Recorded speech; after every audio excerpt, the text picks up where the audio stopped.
Hey guys, our lesson this week involves multiplying a monomial, which would be like this little 2 out here, times an entire polynomial. So we're going to take those rules that y'all have been working on these past 2 weeks with like exponents and multiplying monomials together and apply them to this. So let me go back and erase up here, and then we'll do this problem together. So I'm going to take this 2 and distribute it to each term in the parentheses. So the first thing I need to do is multiply 2 times negative 4b squared. Well, 2 times negative 4 is negative 8, and then it's still all multiplied by b squared. So 2 times negative 4b squared would become negative 8b squared. I'm just basically doubling it. Okay, on to the next term. 2 times 2b would be 4b. And then the last one, 2 times 1 is just 2. So my final answer would be negative 8b squared plus 4b plus 2. All right, moving on to another example. This time I'm multiplying everything in the parentheses by negative f. So I need to distribute out the negative f to each term in the parentheses.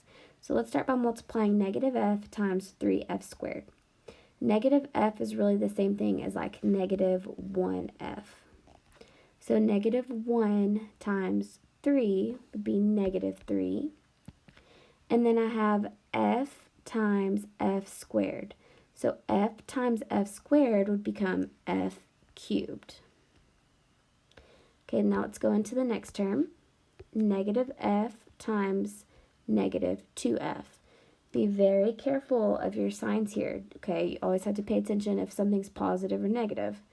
So a negative 1 times a negative 2 will become a positive 2. And then f times f is f squared. So I would get negative 3f cubed plus 2f squared. And then you would type it in and submit it. Okay, moving on to the next example. We are going to start by multiplying everything by negative 2b.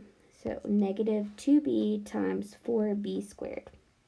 Negative 2 times 4 is a negative 8. And then b times b squared would become b cubed. Now moving on to the last term. Negative 2b times negative 3b. Negative 2 times negative 3 is positive 6.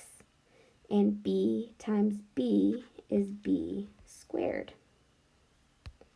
So I would get negative 8b cubed plus 6b squared.